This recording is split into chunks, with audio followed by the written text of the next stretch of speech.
Oke, selamat siang. Selamat datang di pertemuan ke-7.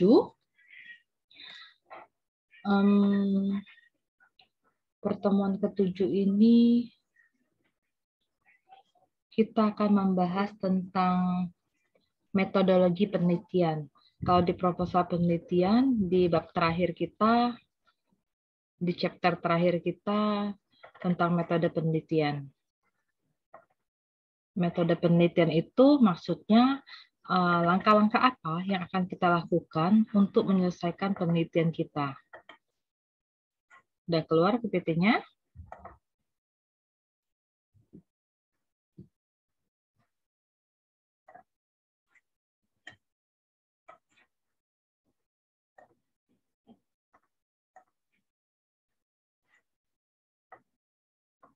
Oke.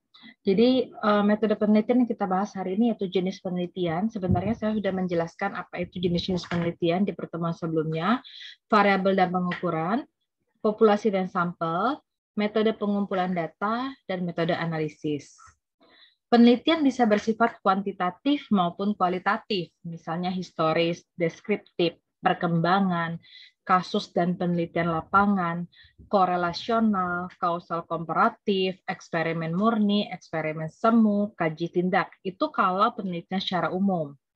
Variabel dan pengukuran. Orang matematik tidak pernah terlepas dari kata variabel, variabel, variabel. Statistik iya, optimasi iya, ya. Jadi beberapa buku teks Indonesia dia menyebutnya dengan nama peubah. Sebenarnya ada yang variable or variable. Jadi variabel itu merupakan suatu atribut atau sifat dari nilai dari orang, objek, atau kegiatan yang mempunyai variasi tertentu yang ditetapkan oleh peneliti untuk dipelajari dan ditarik kesimpulannya. Peubah juga harus terukur, jadi variabel itu harus bisa diukur. Ada istilah populasi dan sampel. Populasi adalah sekumpulan orang atau objek yang memiliki kesamaan dalam satu atau beberapa hal dan yang membentuk masalah pokok dalam suatu riset khusus. Populasi yang akan diteliti harus didefinisikan dengan jelas sebelum penelitian dilakukan.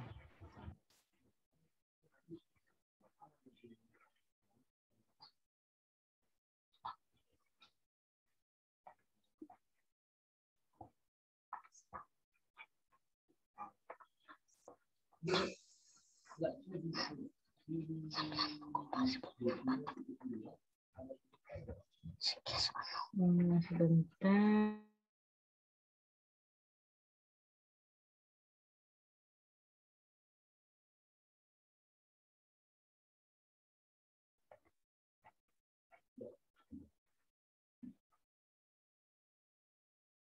Sampel adalah semacam miniatur mikrokosmos dari populasinya. Jadi contoh,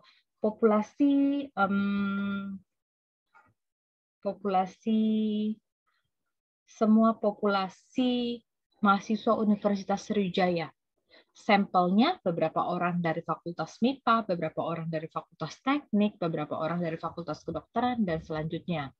Populasinya bisa diperkecil. Populasi mahasiswa FMIPA Universitas Sriwijaya yang menjadi sampel beberapa mahasiswa dari jurusan matematik, beberapa mahasiswa dari jurusan biologi, beberapa mahasiswa dari jurusan fisika, dan selanjutnya. Seperti itu ya. Atau populasi adalah sekumpulan semua mahasiswa aktif di jurusan matematika Fakultas MIPA Universitas Sriwijaya. Sampelnya ambil beberapa orang di tiap angkatan yang aktif. Seperti itu ya. Metode pengumpulan data. Banyak cara untuk mengumpulkan data. Yang pertama bisa dilakukan dengan wawancara. Wawancara dapat dilakukan secara terstruktur maupun tidak terstruktur dan dapat dilakukan melalui tatap muka, face to face maupun dengan menggunakan telepon. Zaman sekarang semakin canggih, ya kan? Bisa pakai FaceTime, video call dan sebagainya. Kuesioner, kita membagikan kuesioner. Oh, sebelum ke kuesioner, wawancara secara terstruktur itu artinya ada tahap-tahapnya benar. Wawancara hari tentang apa, wawancara selanjutnya tentang apa. Kalau tidak terstruktur artinya secara acak. Jadi wawancara kita langsung bertanya sesuai dengan kebutuhan akan penelitian kita. Selanjutnya ada dengan nama kuesioner. Rasanya semua sudah sangat familiar dengan istilah kuesioner atau angket. Dapat dilakukan dengan cara memberi seperangkat pertanyaan atau pertanyaan tertulis kepada responden untuk dijawabnya. Jadi kita share pertanyaan, baik kalau dulu kan harus suka bagiin print out kuesioner, kalau sekarang melalui G-form dan sebagainya. Jadi kita bisa menilai atau bertanya, kita ingin survei berapa orang yang suka makan pempek, berapa orang penghasilan yang mendapat penghasilan di atas 5 juta, misalnya ingin meneliti tentang tingkat penghasilan penduduk, berapa jumlah anggota keluarga dalam tiap rumah, seperti itu ya. Observasi itu merupakan suatu proses yang kompleks, suatu proses yang tersusun dari pelbagai proses biologis dan psikologis. Dua di antara yang terpenting adalah proses-proses pengamatan dan ingatan. Jadi observasi ngamatin. Jadi kita ngamatin. Tidak hanya orang matematik tetap bisa melakukan observasi, tidak hanya orang biologi, orang farmasi yang harus di laboratorium, kita juga bisa. Observasi apa yang kita lakukan? Mengamati proses pengangkutan sampah, misalnya meneliti tentang arus lalu lintas, jadi kita akan mengamati berapa banyak sih kendaraan yang lewat dalam rentang waktu tertentu, seperti itu. Kalau metode analisis, dia disesuaikan dengan rumusan permasalahan pada bab 1. Jadi kita kalau bab 1 cerita ada analisis, berarti kita akan analisis. Jika metode analisis menggunakan regresi dengan ordinary least square atau OLS estimators, maka uji asumsi klasik harus dilakukan. Jadi kita bisa lihat di buku ekonometrika. Analisis banyak macam-macam ya. Kalau di analisis statistik banyak sekali, analisis murni di matematika murni ada, di analisis real. Kalau di optimasi kita punya namanya analisis sensitivitas. Nah, ini saya sesuaikan dengan format skripsi S1 Matematika Unsri. Metodologi penelitian itu di bab 3. Jadi, kita punya subbab tersendiri yang isinya pertama waktu dan tempat. Waktu dan tempat itu apa? Waktu, tempat pelaksanaan penelitian. Kamu ngerjakannya di mana, tempatnya kapan. Ini panduan yang terbaru yang saya sesuaikan. Bahan dan alat disesuaikan dengan jenis penelitian yang dilakukan. Bahan-bahan apa saja yang dibutuhkan dan alat apa saja. Kalau orang matematik tidak memerlukan bahan dan alat, jadi nggak usah disebutin bahannya dari buku literatur. Alatnya komputer, laptop itu nggak perlu disebutin. Jadi boleh di-skip subbab 3.2. Kemudian 3.3 yang harus ada metode penelitian. Disesuaikan dengan jenis penelitian yang dilakukan. Tahap-tahap apa saja yang akan kita lakukan dalam penelitian skripsi tugas akhir kita tersebut. Jadi tahapnya itu harus terurut. Apa yang tertulis di bab 3 harus dinyatakan kembali di bab 4 secara urut dan rinci. Yang terakhir, analisis data. Jadi kita bukan hanya menampilkan data-data, tabel, kita copy, paste di bab 4, enggak. Semua tabel yang kamu tulis di bab 4 harus berbicara. Maksud saya berbicara itu ada tabel, kita ngomong berdasarkan tabel 1 apa kita omongin.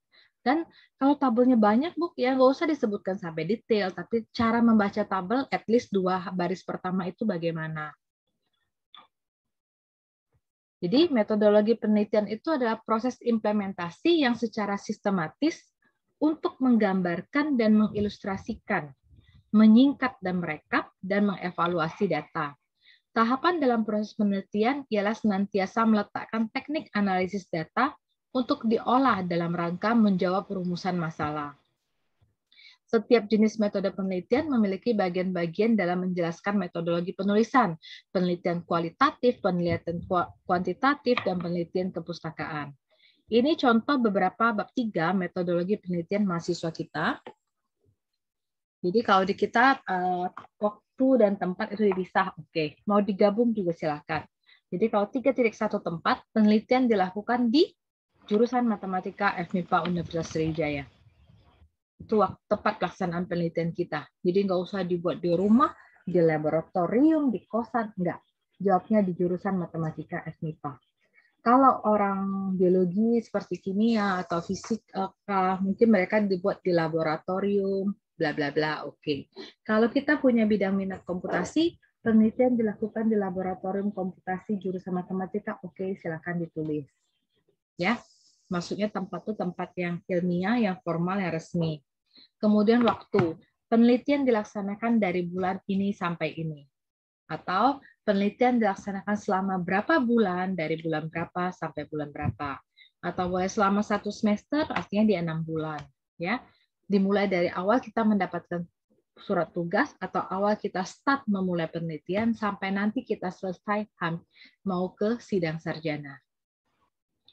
Terus metode penelitian. Ingat ya, metodologi itu ilmunya, judul babnya metodologi penelitian, sedangkan judul subbabnya adalah metode penelitian. Data yang digunakan pada penelitian ini adalah data sekunder, yaitu traffic digilip dari tanggal 1 Februari sampai 28 Februari 2001 dengan langkah pengerjaan sebagai berikut. Jadi kalau kita ngambil data yang sudah ada, namanya data sekunder. Kalau datanya kita harus mengumpulkan sendiri dengan kuesioner, angket, dengan observasi, dengan wawancara, itu namanya data primer. Jadi langkah yang pertama katanya mendeskripsikan variabel dan parameter yang digunakan pada model bundle pricing dan QoS, serta fungsi utilitas Cobb-Douglas dan konsumen heterogen high-end and low-end. Nah, seperti itu mendeskripsikan. Optimasi selalu bilang karena kita mau formulasi model, artinya kita butuh variabel, butuh parameter. Jadi harus kita deskripsikan terlebih dahulu di langkah 1. Terus apa? Merancang model modifikasi yang terdiri dari model bundle pricing, QoS, jadi rancangan disebutkan semua model apa yang mau dikerjakan sesuai kebutuhan riset penelitian kita. Jadi dia bilang nih model QoS punya 4 strategi, apa aja disebutin di sini 4 strateginya. Kalau kalian enggak usah. Membandingkan model original yang terdapat di subbab 21, artinya lihat di bab 2 kembali, di bagian pertama di bab 2, dengan model modifikasi yang terdapat di subbab 22. Jadi mau dibandingkan, oke, dibuat dibandingkan. Yang terakhir menganalisis, dibuat menganalisisnya. Apa yang mau dianalisis? Hasil yang didapat dari model original maupun model modifikasi. Beda ya, menganalisis dengan membandingkan. Ya, saya kalau membandingkan artinya kita compare dua macam barang, sebutkan yang ini bagusnya apa, yang A bagusnya apa, yang B bagusnya apa, yang A lemahnya apa, B lemahnya apa, itu membandingkan. Kalau menganalisis ya kita menguraikan model yang sudah kita formulasi, kita analisis bagus nggak sih solusinya ini, gimana, apakah seberapa jauh perubahan dapat dilakukan sehingga solusinya tetap optimal dan sebagainya seperti itu. Contoh yang lain, ya, tempat ya, tetap ya dilakukan di jurusan Matematika Fakultas MIPA. Waktu pelaksanaan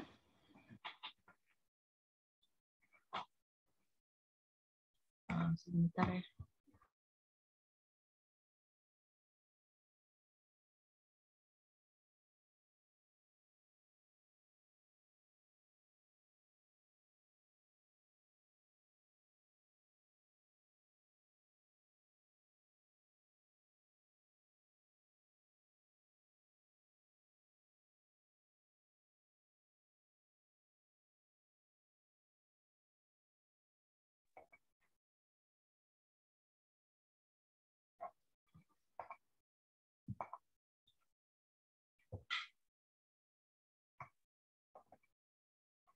Oke, contoh lain waktu pelaksanaan. Waktu pelaksanaan dia sebutkan 14 bulan. Ini udah terlalu lama, dari Februari 2020 sampai April 2021. Ya udah, karena dia terlalu lama ya udah sebutin sesuai dengan real time ya. Jadi jangan diada-adakan, jangan dikarang-karang. Terus metode penelitian. Nah, ingat ya, judul bab metodologi penelitian, judul subbab metode penelitian. Jadi yang pertama pengumpulan data. Data diambil melalui wawancara. Sebutin, kalau kita pakai data, jelaskan bagaimana cara kalian mengumpulkan data tersebut. Dengan cara melakukan wawancara kepada karyawan bagian administrasi gudang di Savage SKML dengan data yang dibutuhkan adalah bla bla bla. Terus pengolahan data. Data yang digunakan adalah data primer, karena ngambil ya, yaitu data jarak antara toko dan data sekunder yang terdiri dari data jumlah dus dan permintaan tiap konsumen. Artinya jaraknya dia primer itu dia ngukur sendiri ya. Ini salah sepertinya, toko ya. Saya ngambil dari beberapa mahasiswa. Terus data jumlah dus berarti biasanya kan kalau toko atau perusahaan dia punya data penjualan itu jadi namanya data sekunder. Penyajian data. Data disajikan dalam bentuk tabel, oke lah. Membentuk matriks, nah sebutin, terus mengidentifikasi matriks penghematan. Kamu boleh recall, panggil, kalian bab 2 itu kan tinjauan pustaka, jadi boleh di-recall kembali, sebutin. Terus menentukan nearest insert, mengurutkan nilai penghematan matrik terbesar, menentukan nearest neighbor, menginterpretasikan hasil. Ini yang tahu langkah-langkah di metode penelitian, yaitu peneliti. Kalian yang tahu apa yang akan dilakukan, tahap-tahap, step-step apa yang akan dikerjakan supaya didapat solusi optimal. Seperti itu ya. Contoh lain lagi. Tempat penelitian dilakukan ini. Data penelitian disebutkan di atas. Oke, dengan wawancara langsung. Waktunya berapa bulan. Langkah-langkahnya ngumpulin data dulu pasti ya kalau kita pakai data. Bagaimana kalau studi literatur, Bu? Nggak ada data, ya udah bilang mempelajari apa literaturnya gitu. Data yang digunakan data primer, sebutkan datanya apa, sajikan data. Nah, ini menentukan derajat keanggotaan, menghitung tingkat kepuasan, menentukan batas atas. Ini langkah-langkahnya semua. Ya, formulasi model apa ini? Karena dia udah jelasin di bab 1 dan bab 2 biasanya kalau singkatan. Jadi nggak akan diulang-ulang. Menyelesaikan analisis dan kesimpulan. Contoh lain lagi saya ngambil di metode penelitian orang, yaitu pengumpulan data distribusi, dikumpulkan datanya. Ada dua cara nih mengumpulkan data, wawancara dengan pengukuran jarak. Oke, disebutin, dirinci ya. Dirincikan sejelas mungkin di metode penelitian. Menyajikan data darat, oke, dalam bentuk tabel, definisi variabel dan parameter, memformulasikan model, menyelesaikan model, dan menginterpretasikan hasil. Nah, seperti itu langkah bab 3. Jadi, yang menjadi penilaian saya untuk ujian tengah semester atau mid semester kalian, yaitu buat proposal berdasarkan tahapan-tahapan. Saya pernah ngasih tugas yang pertama menentukan topik penelitian, ya kan, membuat masalah, tujuan, manfaat, kamu kan. Jadi kamu mulai sudah tentukan semuanya, akan saya koreksi, saya share, perbaiki yang salah menurut saya yang sudah saya tandain. Jadi harus terkait related topik dengan tugas pertama yang kamu submit ke saya sampai tugas keempat. Jadi intinya untuk penilaian mid ini kalian buat proposal bab 1 sampai bab 3. Ya, itu yang akan dijadikan penilaian UTS saya. Ya, disubmit di deadline minggu depan, Rabu, artinya deadline-nya nanti pukul 10.30. Seperti itu. Oke ya, cukup pertemuan hari ini. Terima kasih, selamat siang.